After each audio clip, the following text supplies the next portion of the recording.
Bapak Ibu, hari ini tema kita adalah gereja yang berdampak. Ini bagus. Oke, sebelum saya bicarakan atau menjelaskan bagian ini, saya mengundang kita terlebih dahulu kita tenangkan hati kita berdoa, kita meminta pimpinan Tuhan menuntun kita, memimpin kita supaya kita mengerti firman Tuhan ini. Mari kita berdoa bersama-sama. Terima kasih ya Tuhan untuk saat ini. Kami bersyukur untuk pagi hari ini. Walaupun kami mendengar semakin banyak orang yang positif, namun sampai saat ini Engkau telah menolong kami, menjaga kami, memelihara kami, sehingga kami boleh datang ke tempat ini beribadah, menyembah Engkau. Saatnya kami mendengarkan firman-Mu. Pakai hamba-Mu untuk menjelaskan kepada kami. Jelaskan kepada kami sabda-Mu ya Tuhan, dan kami siap untuk mendengarkannya. Di dalam nama Yesus kami berdoa dan mengucap syukur. Amin. Gereja yang berdampak. Saya jelaskan dulu terminologinya. Gereja ada beberapa pengertiannya. Gereja secara fisikal, gereja secara gedungnya, organisasinya bisa. Ketika saya bicara tentang gereja, bisa saja menuju kepada gereja GAPI Philadelphia atau kepada gereja yang lain. Gereja artinya adalah orang-orang yang dipanggil keluar dari kegelapan. Tadinya kita tidak percaya kepada Tuhan, tadinya kita punya keyakinan yang lain, tadinya kita memberontak dan melawan Tuhan. Kemudian dari tempat yang lain, berdasarkan keyakinan kita tadi, kita dipanggil keluar dari tempat itu, kita dipanggil keluar dari keyakinan kita menuju terang yang menjahit. Terang yang menjahit itu kita percaya kepada Yesus. Itu namanya gereja. Makanya hari ini kita berkumpul di satu tempat, di gereja GAPI Philadelphia. Ketika kita bicara tentang gereja GAPI Philadelphia, ini bicara tentang buildingnya, tentang gedungnya, tentang bangunannya, tentang organisasinya, itulah gereja. Tapi ketika kita bicara tentang rohaninya, maka tubuh kita ini adalah gereja Tuhan. Di dalam 1 Korintus dikatakan bahwa tubuh kita adalah milik Tuhan, tempat berdiamnya Roh Kudus. Karena tempat ini, hati kita, tubuh kita adalah tempat berdiamnya Roh Kudus, maka kita adalah gereja. Jadi ketika saya bicara tentang gereja nanti, bisa saja menuju kepada organisasi, bisa saja menuju kepada gedungnya, bisa saja juga menuju kepada kita masing-masing, pribadi demi pribadi. Oke, kata selanjutnya adalah dampak. Apa artinya dampak? Dampak adalah memberi pengaruh kepada orang lain, baik secara langsung maupun tidak langsung.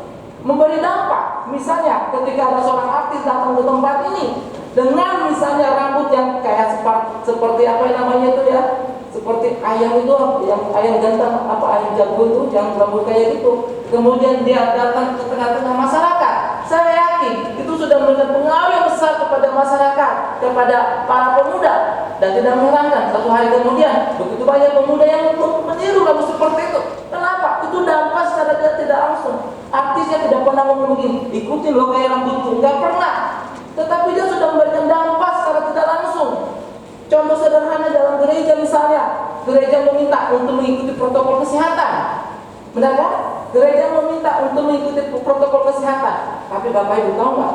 Jika ada satu orang pengurus tidak menggunakan masker, itu sudah memberikan dampak yang besar.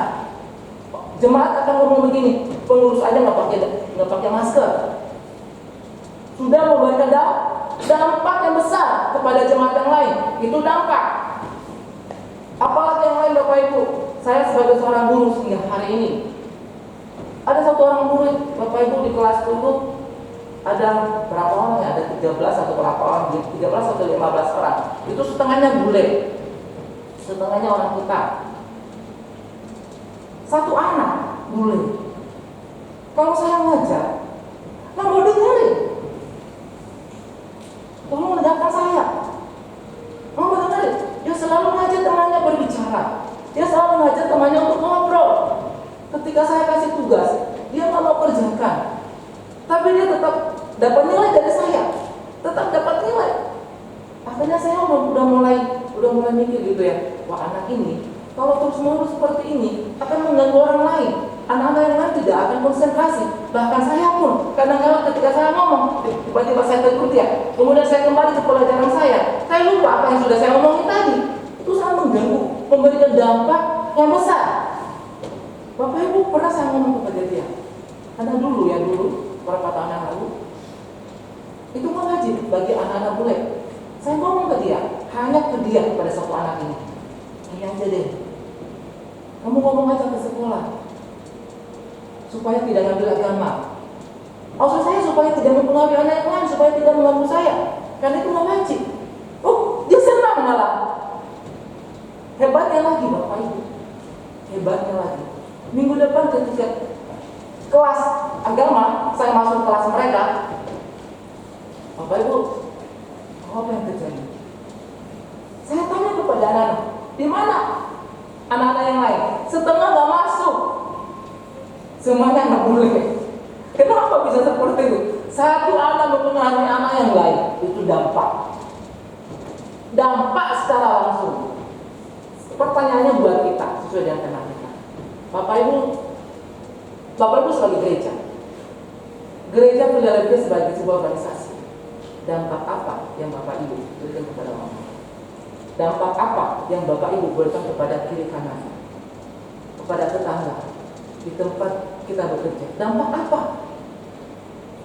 Ada 3 dampak. Ya, akan saya jelaskan kepada kita yang menjadi poin kita pada hari ini, yaitu 1 Petrus pasal 4 ayat yang ke-7 sampai dengan ayat yang ke-11. Saya akan baca lagi. Bapak Ibu silakan buka Alkitabnya. Minta tolong nanti jangan ditutup Alkitabnya, karena kita akan bahas teks teks gitu ya. 1 Petrus pasal yang ke-4 ayat yang ke-7 sampai dengan ayat yang ke-11. Hidup orang Kristen.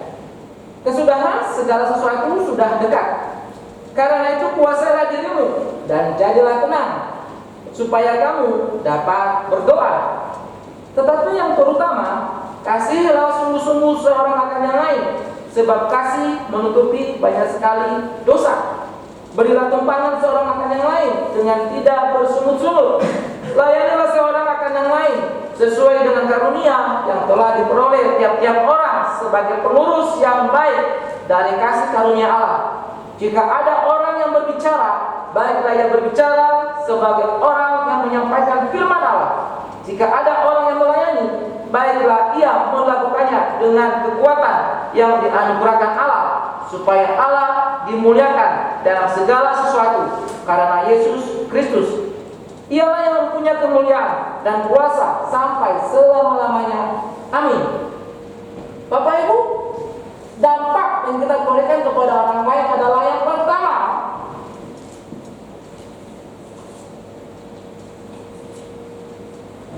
gereja berfokus kepada Allah melalui doa. Gereja harus berfokus kepada Allah melalui doa. Doa kita temukan di dalam ayat yang ke-7b. 7b di pasal yang keempat tadi. Karena itu puasailah dirimu dan jadilah tenang supaya kamu dapat berdoa. Tetapi sebelum kita membahas bagian ini, poin ini, di kalimat sebelumnya dikatakan ada suatu frase.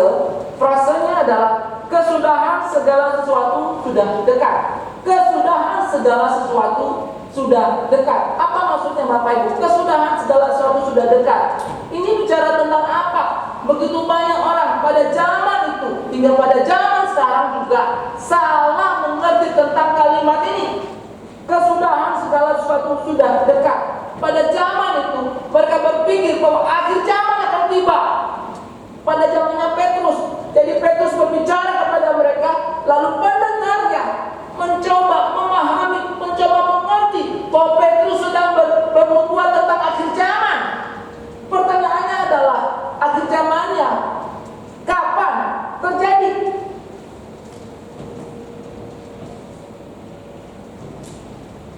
Kapan akan terjadi?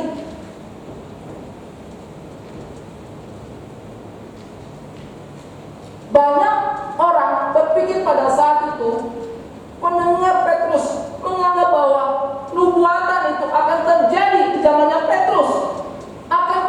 zamannya Petrus. Lalu kemudian mereka menunggu akhir zaman.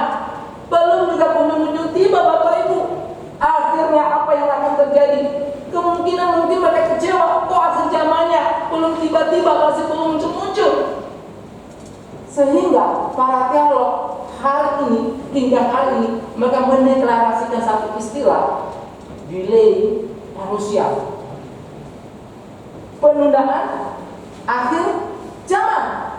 Lalu para teolog yang lain juga berkata begini, oh, Petrus memang membicarakan akhir zaman dan dia tidak menunda. Dan nubuatan itu sudah terjadi kapan? Yaitu pada tahun 70 Masehi. Tapi nubuatan yang dimaksud adalah tidak menunjuk kepada akhir zaman, tetapi menunjuk kepada kehancuran Yerusalem, di mana tentara Romawi mencoba menghancurkan Yerusalem pada tahun 70 Masehi. Kalau saya nggak salah, Kaisar Nero atau Kaisar siapa pada waktu itu. Jadi semua dihancurkan dan orang-orang Kristen pada saat itu mengalami penganiayaan yang begitu berat. Jadi Yerusalem dihancurkan. Maka para teolog mengatakan bahwa nubuatan Petrus, kesudahan di ayat yang ke-7a tadi, kesudahan segala sesuatu sudah dekat, itu menunjuk kepada penghancuran Yerusalem pada tahun 70 Masehi. Saudara, ayat ini tidak bicara tentang penghancuran Yerusalem pada tahun 70 Masehi. Tetapi ayat ini bicara tentang apa? Saya sangat setuju, ini bicara tentang akhir zaman. Bicara tentang akhir zaman.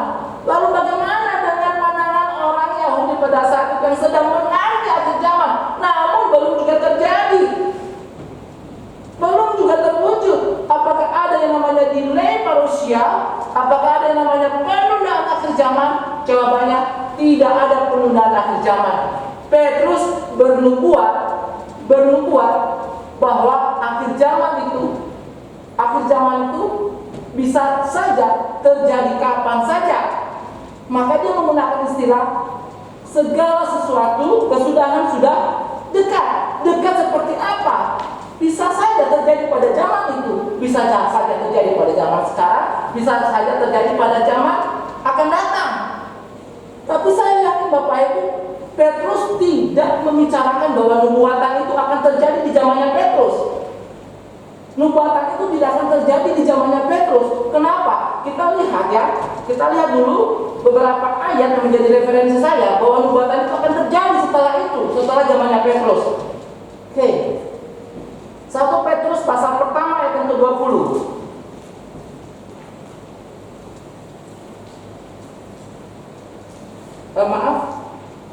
Yohanes 21 ayat 18. Yohanes 21 ayat 18 sampai 19.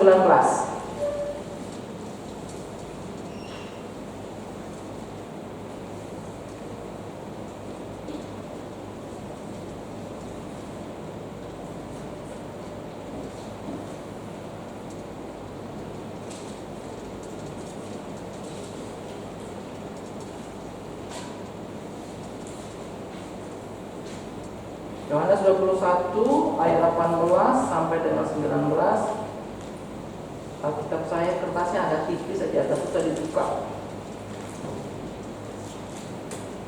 Aku berkata kepadamu, sesungguhnya ketika engkau masih muda, engkau mengikat pinggangmu sendiri dan engkau berjalan kemana saja kau kehendaki. Tetapi jika engkau sudah menjadi tua, engkau akan mengulurkan tanganmu dan orang lain akan mengikat engkau dan membawa engkau ke tempat yang tidak kau kehendaki.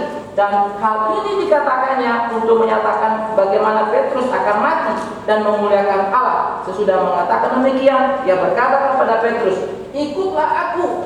Yang berbicara di sini adalah Yesus. Yesus berbicara kepada Petrus. Yesus membicarakan atau menubuatkan tentang kematian Petrus di sini. Kalau Yesus sendiri sudah menubuatkan tentang kematian Yesus, berarti akhir zaman itu tidak akan terjadi pada masa ya Petrus sampai matinya Petrus. Oke, contohnya seperti ini. Saya misalnya dibuatkan mati pada posisi seperti ini. Kemudian akhir zamannya, berarti kemungkinan terjadi, tidak mungkin terjadi sebelum saya mati. Karena sudah dinubuatkan oleh Yesus bahwa saya akan mati seperti ini. Dan tradisi mengatakan, sekali lagi bukan Alkitab ya, tradisi mengatakan bahwa Petrus matinya secara terbalik. Secara terbalik. Yesus disalib di atas Golgota, kepala di atas. Tetapi ketika Petrus mati, dia berkata, Tuanku mati dengan kepala di atas, dan saya mati dengan kaki di atas. Jadi secara terbalik, salibnya secara terbalik. Betapa cintanya dia mengasihi Yesus. Dia tidak mau mengkhianati Yesus untuk yang keberapa kali.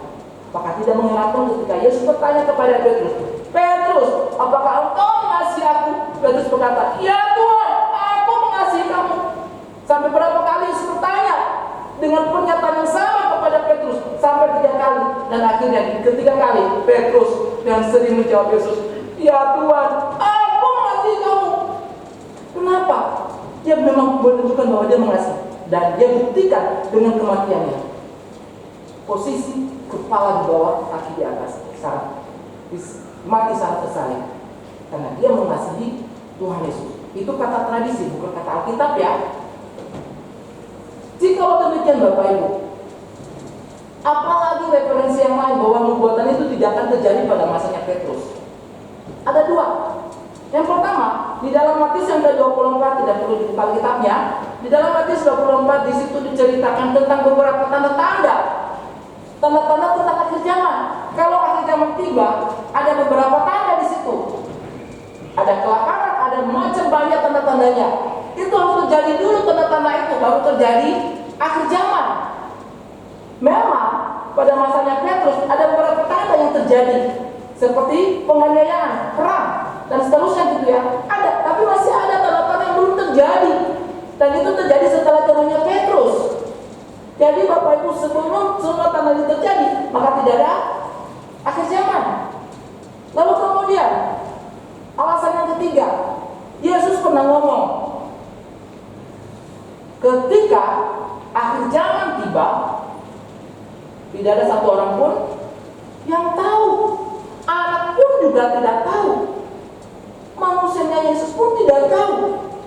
Yang tahu adalah hanya Allah Bapa di surga yang tahu kapan terjadinya akhir zaman. Maka nggak ada yang namanya delay parousia. Akhir zaman akan tiba. Kapan? Kita tidak tahu kapan akan tiba.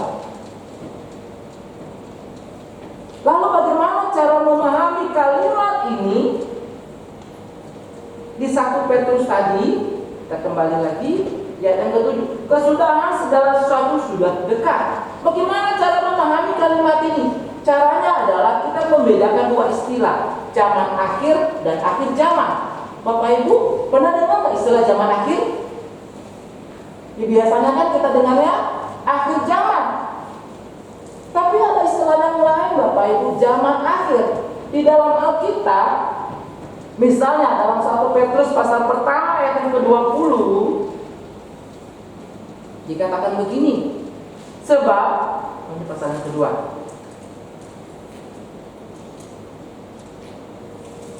Petrus pasal yang pertama ayat yang ke-20, ia telah dipilih sebelum dunia dijadikan, tetapi karena kamu harus menyatakan dirinya pada zaman akhir. Ia telah dipilih sebelum dunia dijadikan, tetapi karena kamu baru menyatakan dirinya pada zaman akhir. Ini apa Bapak Ibu?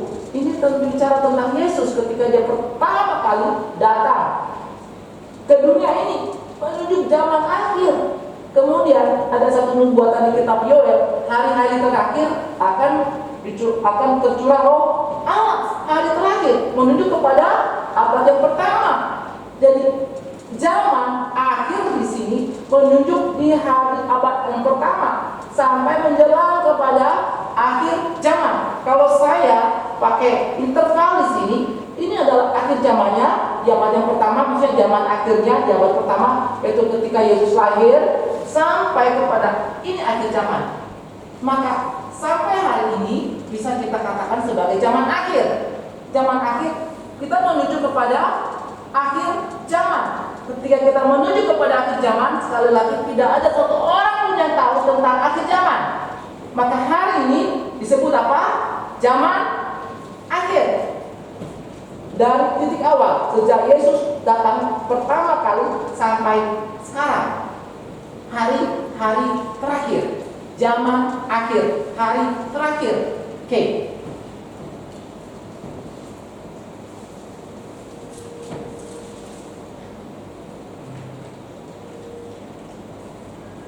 Lalu Petrus di sini mencoba mendorong kita sebagai orang Kristen, sebagai orang percaya, sebagai gereja yang menasihati kita supaya menjelang kedatangan Yesus yang kedua kali ada yang harus kita lakukan. Kita sebagai orang percaya, Bapak Ibu sebagai orang Kristen, sebagai orang yang percaya kepada Tuhan dan secara dalam lingkupan gereja, secara organisasi, maka ada hal-hal yang harus kita lakukan, yaitu memberikan dampak kepada orang lain menjelang hari kedatangan Yesus yang kedua kali, yang kita sebut dengan akhir zaman. Lalu apa yang harus kita lakukan? Yaitu memberi dampak. Yang pertama adalah di ayat yang ke-7b, yaitu memberikan tekanan di sini adalah doa. Kita berfokus pada doa. Gereja berfokus kepada Allah melalui doa. Bapak Ibu, pada masa pandemi ini banyak orang mengalami kerugian. Ada yang punya perusahaan, usahanya nggak maju-maju. Banyak orang yang jualan, barangnya nggak laku-laku, tutup, bangkrut. Ada orang yang punya restoran, tutup. Karena nggak ada orang yang datang karena takut karena pandemi.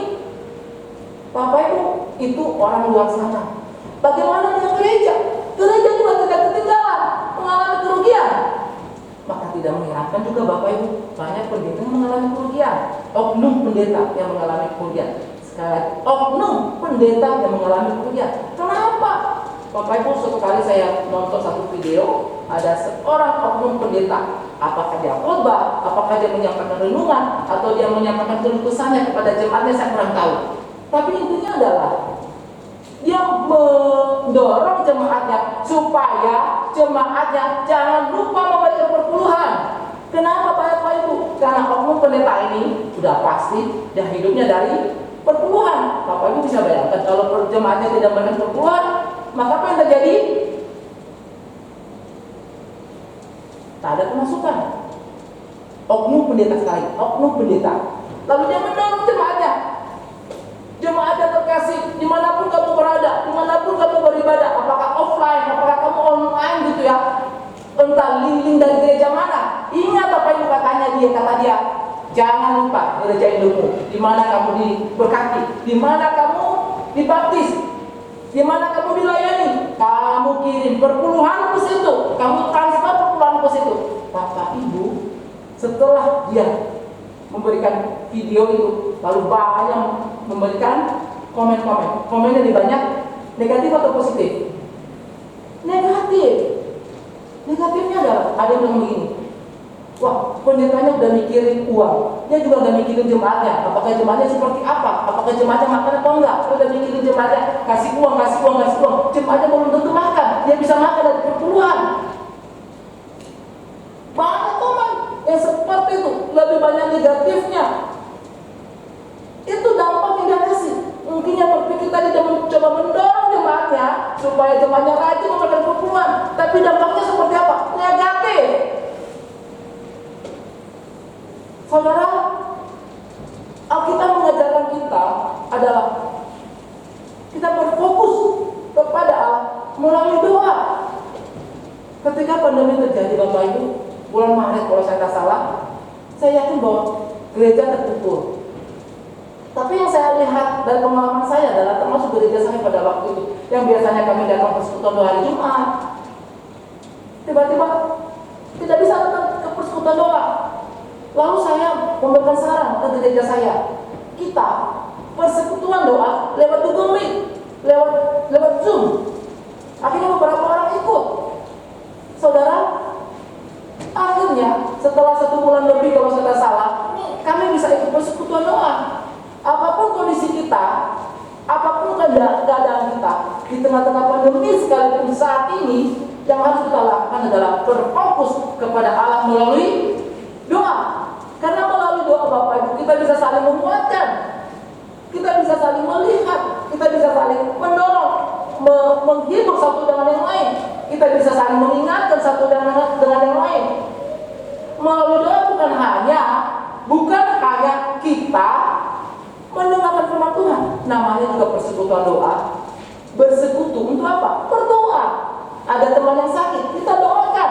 Ada teman yang butuh pekerjaan, kita doakan supaya teman ini bisa dapat pekerjaan. Itu persekutuan doa, mendoakan satu dan yang lain. Ada teman yang sakit, wah, ada teman ini mungkin ada suspek gitu ya, dana suspek. Persekutuan doa berfungsi di sini, kita doakan supaya dia tidak jadi positif. Persekutuan doa, inilah dampaknya, dampak yang kita berikan sebagai gereja kepada jemaat.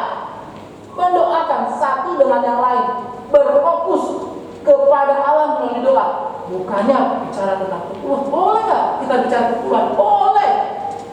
Tapi bukan perpuluhan yang menjadi poin utama. Yang menjadi poin utama apa? Doa. Itu dampak yang kita berikan kepada orang lain, kepada jemaat, yaitu doa.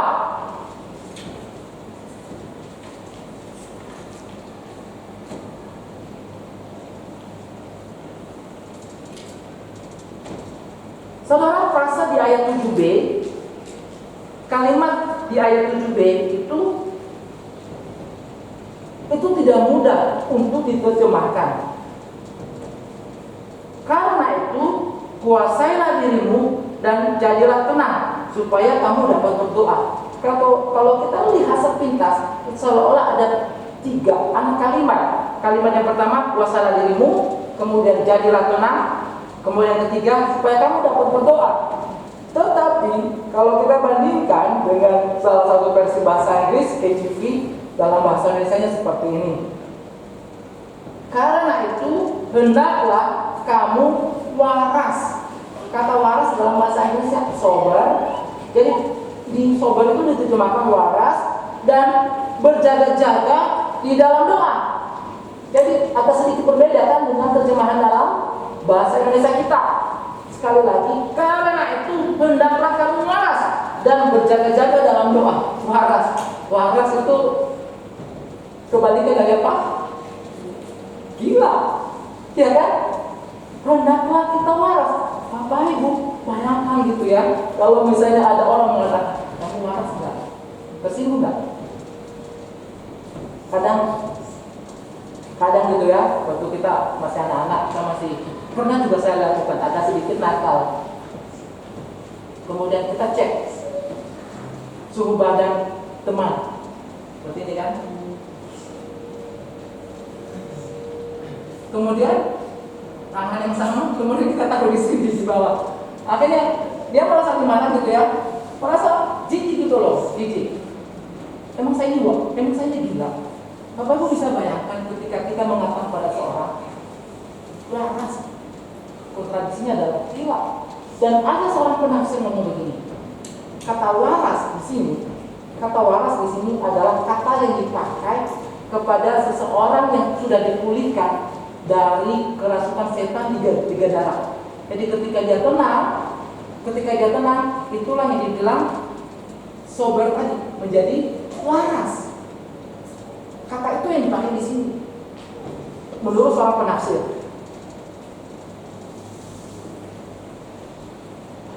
Dalam pulpit commentary, satu komentar saya baca, dia mencoba menjelaskan arti penguasaan diri di sini.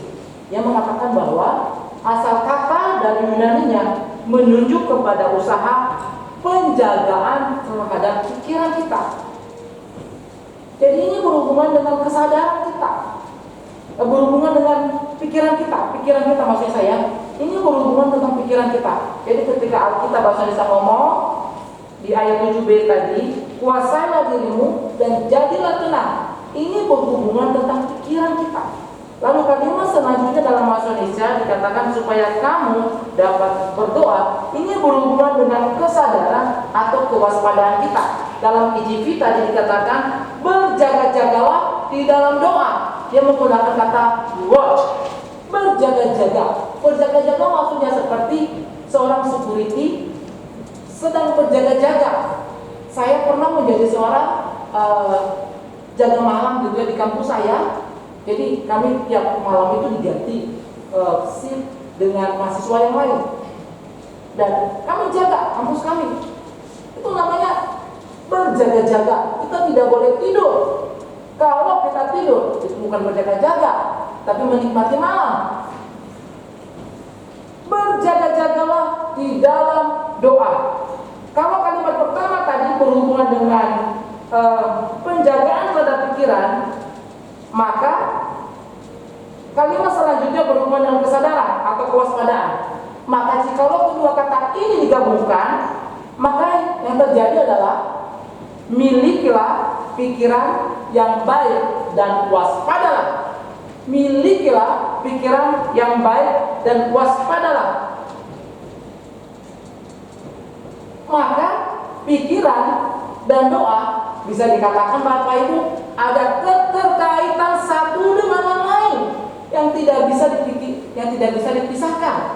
Pikiran kita sangat berkaitan dengan doa. Misalnya Bapak Ibu, Bapak Ibu saya yakin pernah punya pengalaman. Saya juga pernah punya pengalaman ketika kita tidak tenang berdoa. Misalnya kita ada akan persekutuan doa. Lalu kemudian Bapak Ibu sibuk dengan pekerjaan yang lain. Mungkin di tempat usaha, mungkin di tempat kerja, atau Bapak Ibu sedang memikirkan sesuatu. Dan ketika Bapak Ibu masuk dalam persekutuan doa, Bapak Ibu tenang gak berdoa? Atau sebaliknya, ingin berkata pada diri Bapak Ibu sendiri, jam berapa ini selesai persekutuan doa? Kenapa khotbahnya lama kali? Kenapa doanya begitu panjang? Benar kan? Kita nggak tenang untuk berdoa. Kita nggak sungguh-sungguh untuk berdoa. Kenapa? Karena pikiran kita nggak tenang. Pikiran kita nggak tenang kenapa? Karena kita masih ada pekerjaan yang lain yang belum selesai. Kita masih ada masalah. Supaya kita tenang berdoa Bapak Ibu, yang harus kita lakukan adalah tenangkan dulu pikiran kita. Tenangkan dulu pikiran kita. Maka tidak mengherankan Petrus mendorong kita supaya kita harus dulu menenangkan pikiran kita, baru kita berdoa. Kita tenangkan dulu, maka pikiran kita sangat berkaitan dengan doa kita. Poin yang kedua adalah gereja mengasihi dengan tindakan. Poin yang pertama tadi, gereja berfokus pada doa. Yang kedua, gereja mengasihi dengan tindakan. Kasih. Kita bicara tentang kasih. Wah, gampang banget. Saya juga gampang untuk ngomong, tapi belum tentu gampang untuk bertindak. Saudara, ketika kita bicara tentang kasih, yang dibutuhkan adalah tindakan. Bukan hanya sekedar ngomong, bukan hanya sekedar teori, bukan hanya sekedar bicara, tetapi tindakan kita harus kita tunjukkan. Gereja harus memberi dampak kepada orang lain, yaitu mengasihi dengan tindakan. Relasi yang dekat dengan Tuhan harus ditunjukkan dengan relasi yang dekat dengan sesama. Kalau di ayat 7b tadi membicarakan tentang relasi yang begitu dekat dengan Tuhan, kita berdoa karena kita punya relasi yang dekat dengan Tuhan. Kita datang kepada Tuhan ketika kita punya masalah, ketika kita bersyukur kepada Tuhan karena kita punya relasi dengan Tuhan, maka kita berdoa. Tetapi relasi yang dekat dengan Tuhan ini juga harus direfleksikan dengan relasi kita dengan sesama. Dan ini yang terjadi pada beberapa abad yang lalu, Bapak Ibu. Mereka memutar balik yang kita kenal dengan satu istilah atau kaum pietis. Kaum pietis ngomongnya begini, saya dekat dengan Tuhan, artinya saya harus menarik diri dari dunia ini. Maka apa yang mereka lakukan adalah mereka doa terus setiap hari, mereka baca Alkitab terus setiap hari. Wah, luar biasa. Tetapi dia tidak memiliki hubungan yang dekat dengan sesama. Kenapa demikian? karena dia terus mengurung diri di kamar supaya dia tidak terpengaruh oleh dosa di luar sana. Dia tidak mau bergabung dia tidak mau bersosialisasi dengan orang luar. Kenapa? Karena dia pietis, menunjukkan bahwa dia adalah orang saleh. Bukan seperti itu yang dimaksudkan oleh Petrus.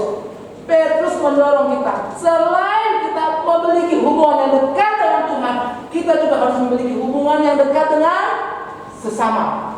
Relasi dengan Tuhan, relasi dengan sesama. Dan itu ditunjukkan di dalam ayat yang ke-8, 9, dan ayat yang ke-10.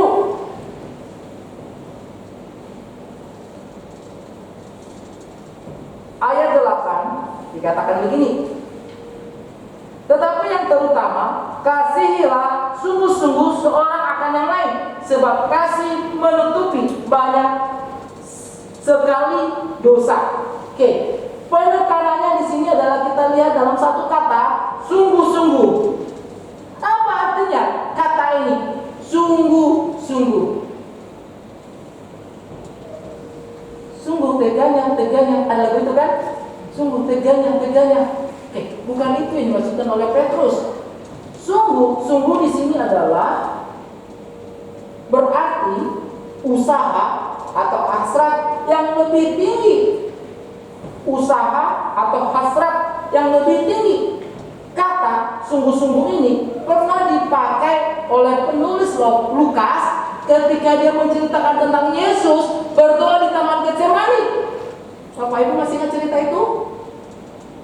Yesus sebelum dia disalib, kemudian dia manggil beberapa murid bersama dengan dia, kemudian dia pergi ke Taman Getsemani. Lalu di sana dia berdoa dengan sungguh-sungguh sampai dia berdoa 3 kalimat yang sama. Jikalau sekiranya Bapa, ambillah cobaan ini daripadaku. Jikalau sekiranya Bapa, ambillah cobaan ini daripadaku. Jikalau sekiranya Bapa, ambillah cobaan ini daripadaku.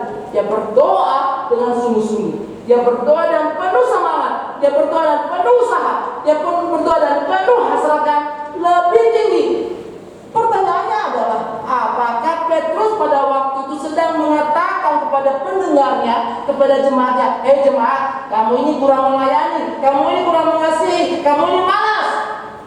Tidak seperti itu. Tidak seperti itu. Jemaat Tuhan pada waktu itu, Bapak Ibu, memiliki kasih? Iya. Mereka mengasihi satu dengan yang lain? Iya. Tetapi Petrus ingin berkata kepada jemaatnya, itu masih kurang. Lebih semangat lagi, lebih berusaha lagi, kasih dengan sungguh-sungguh, semangat lagi. Kalau saya pakai contoh konkretnya gitu ya, konkretnya, kalau saya katakan kepada jemaat di tempat ini, saya katakan kepada pengurus di tempat ini, saya katakan kepada hamba Tuhan yang ada di tempat ini, kasihilah jemaat, kasihilah sesama, kasihilah saudara seiman di tempat ini dengan sungguh-sungguh. Mungkin Bapak Ibu sedang berpikir, wah, Pak ini nggak tahu loh apa yang kami kerjakan. Bapak Ibu, saya ada dalam grup WA GAPI Philadelphia. Saya sangat salut gitu ya. Saya sangat salut secara pribadi dengan pelayanan yang ada di tempat ini. Tiap kali kirim foto keluar pulau pelayanan. Kemudian saya kadang lihat ada foto mungkin bukan jemaat kita gitu ya. Masih ada persembahan gitu non Kristen maksudnya saya. Kemudian kita datang ke sana, jemaat maksudnya hamba Tuhan di sini, pengurus di sini datang untuk kunjungan, datang untuk melayani, luar biasa. Tetapi Petrus yang berkata kepada kita, Bapak Ibu, kasihilah dengan sungguh-sungguh. Maksudnya apa? Semangat lagi, usaha lagi, lebih banyak lagi. Itu yang dimaksudkan oleh Petrus. Petrus tidak berkata kepada jemaatnya, kamu ini malas, kamu nggak visitasi, kamu nggak pelayanan, kamu tidak mengasihi orang lain. Enggak. Petrus hanya ingin menegaskan dan mendorong jemaatnya lebih banyak lagi, berusaha lebih banyak lagi, semangat lebih banyak lagi. Itu yang dimaksudkan oleh Petrus. Jadi ayat 8 tadi dikatakan kasihilah sungguh-sungguh seorang akan yang lain. Kalimat selanjutnya, sebab kasih menutupi banyak sekali dosa. Wah, ini menjadi pertanyaan yang luar biasa Bapak Ibu. Misalnya gitu ya, saya misalnya berantem sama Ibu Anggi, misalnya ini contoh ya. Kemudian Ibu Anggi yang datang ke rumah saya, mengasihi saya. Ketika dia datang kepada saya, apakah dosanya itu tertutupi oleh karena dia datang ke rumah saya? Kalau kita lihat Bapak Ibu secara literal, ayat ini seolah berkata demikian. Kalau kita mengasihi orang lain, maka dosa kita terampuni. Apakah seperti itu artinya? Pernah nggak Bapak Ibu dengar kalimat ini? Oh, kasih aja orang lain supaya dosa kita diampuni. Bukan itu maksudnya Bapak Ibu. Bukan itu maksudnya. Kalau itu yang terjadi adalah kita akan masuk ke doktrin keselamatan karena perbuatan baik.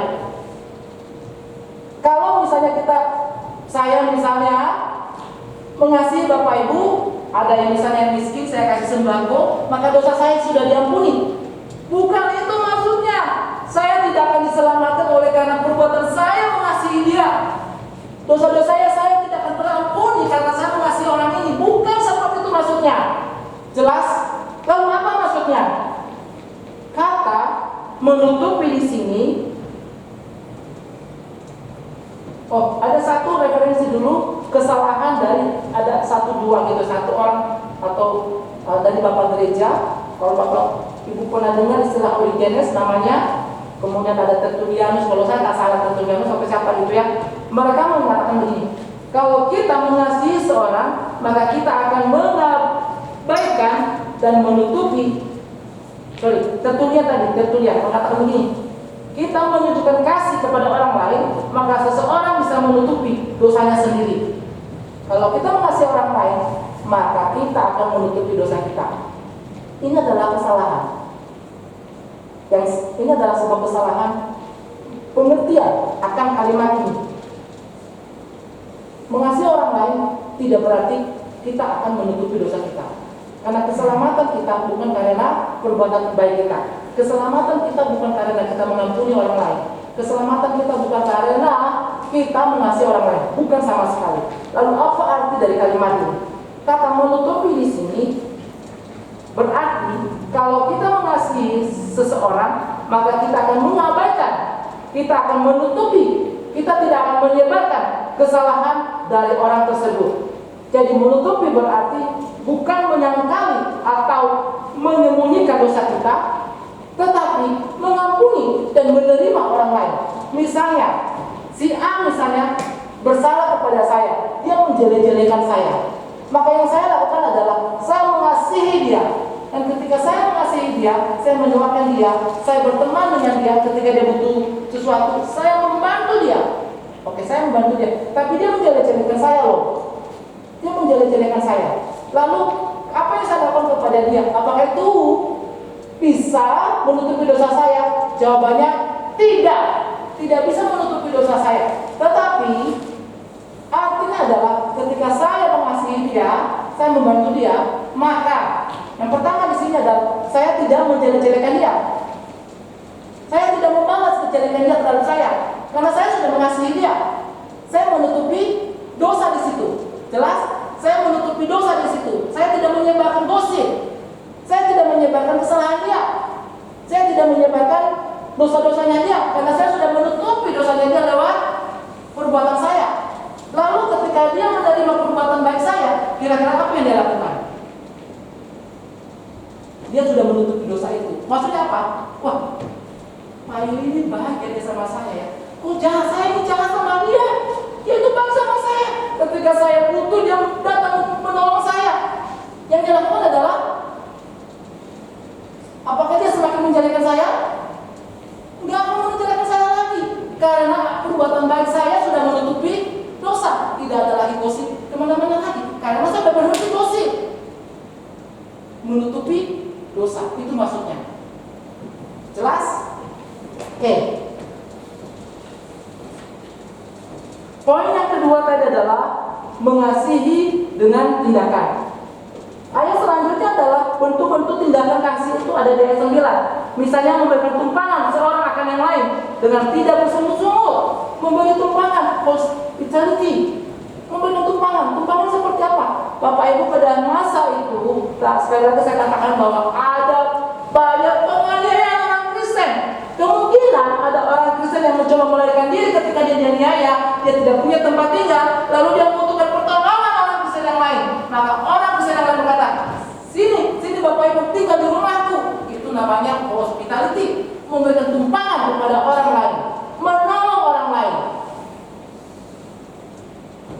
Saya pernah punya pengalaman yang sama juga, tapi saya bukan dianiaya. Pada waktu saya pernah pelayanan Jakarta beberapa tahun. Lalu kemudian saya hubungi jemaat, Pak, saya mau ke Jakarta. Jemaatnya bilang begini, oh iya Pak, jangan Bapak kemana-mana, tinggal aja di rumah saya. Itu yang namanya hospitality. Di FEBC juga sama. Saya nggak tahu sekarang gitu ya. Dulu ada satu tempat gitu ya. Kalau ada orang-orang Kristen dari sini, bahkan bukan hanya orang Kristen gitu, datang ke Singapura nggak punya tempat, udah disiapkan tempat di sana. Saya nggak tahu sekarang. Lewat apa yang dilakukan oleh FEBC pada waktu itu, dan salah satu jemaat saya di Tuban itu percaya. Karena apa? Karena hospitality, memberikan tumpangan kepada orang lain. Dan di ayat ke-10 dikatakan, layanilah seorang akan yang lain sesuai dengan karunia. Ternyata ini adalah sebuah karunia. Dan karunia yang lain adalah ada di ayat yang ke-11. Kita berada di poin yang ketiga. Poin yang ketiga, gereja harus menyatakan kebenaran. Gereja harus menyatakan kebenaran. Ayat 11. Jika ada seorang yang berbicara, baiklah ia berbicara sebagai orang yang menyampaikan firman Allah dan seterusnya. Bapak Ibu, ketika kita mengunjungi seseorang, para pengurus visitasi, apa yang kita sampaikan? Apa yang kita jelaskan? Apa yang kita ngomongin kepada orang yang kita kunjungi? Firman Tuhan, menyatakan kebenaran. Tapi itu kan visitasi. Saya nggak pernah visitasi, saya nggak pernah kunjungan. Sama juga Bapak Ibu, dimanapun kita berada, kita bisa menyatakan kebenaran. Bapak Ibu, saya kasih satu contoh. Mungkin juga pada waktu itu gitu ya, mungkin ya saya terlalu semangat sampai akhirnya jemaat itu nutup saya. Saya baru keluar sel gitu ya. Saya baru tamat S1 dari Surabaya, kemudian saya pelayanan di Jakarta. Saya pada waktu itu tinggal di rumah jemaat. Saya nggak tahu kenapa gereja tidak menyediakan tempat buat saya atau mereka belum persiapan. Akhirnya saya tinggal di rumah majelis. Lalu kemudian majelis ini tidak bawa mobil, jadi kami naik taksi. Pada waktu itu yang bawa taksi, saya tidak apa-apa, kesertokan gitu ya. Tapi saya langsung menceritakan tentang iman saya. Saya menceritakan tentang iman saya. Saya menceritakan tentang Alkitab. Dimanapun kita berada, Bapak Ibu siap menyatakan kebenaran? Saya orang pintar ngomong Bapak. Saya kan nggak pintar bicara tentang Injil. Bapak Ibu, Injil itu tidak harus disampaikan dengan kalimat yang lengkap. Injil itu tidak harus disampaikan dengan kalimat yang lengkap. Bapak Ibu sudah memahami arti Injil?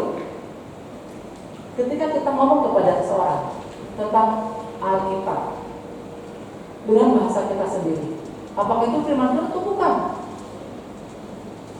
Iya. Ketika saya jelaskan firman Tuhan ini, apakah seperti lengkap saya membaca Alkitab? Saya sedang menjelaskan. Pertanyaan saya, apakah penjelasan saya ini adalah saya sedang menjelaskan firman Tuhan? Jawabannya iya. Sama halnya juga dengan Bapak Ibu. Ketika menyampaikan kepada orang lain, tidak harus saya membaca Alkitab gitu loh. Tetapi menjelaskan firman Tuhan, menjelaskan apa yang kita pahami dan membagikan, men-sharingkan apa yang sudah kita dapatkan kepada orang lain. Masih ingat Bapak Ibu ketika saya cerita tentang atau kesaksian tentang teman saya?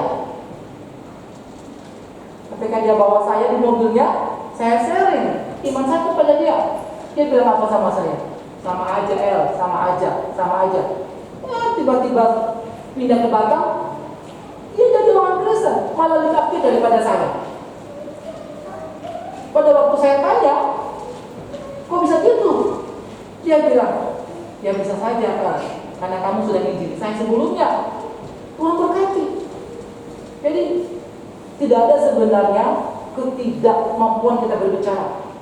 Yang ada adalah Bapak Ibu mau nggak keinginan, komitmen untuk menyatakan kebenaran.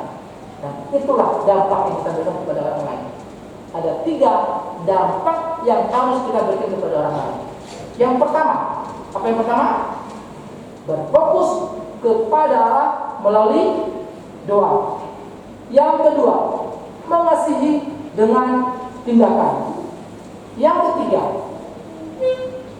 menyatakan kebenaran. Amin. Saya minta Ibu panggil bersyukur atas firman Tuhan yang sudah kita dengar.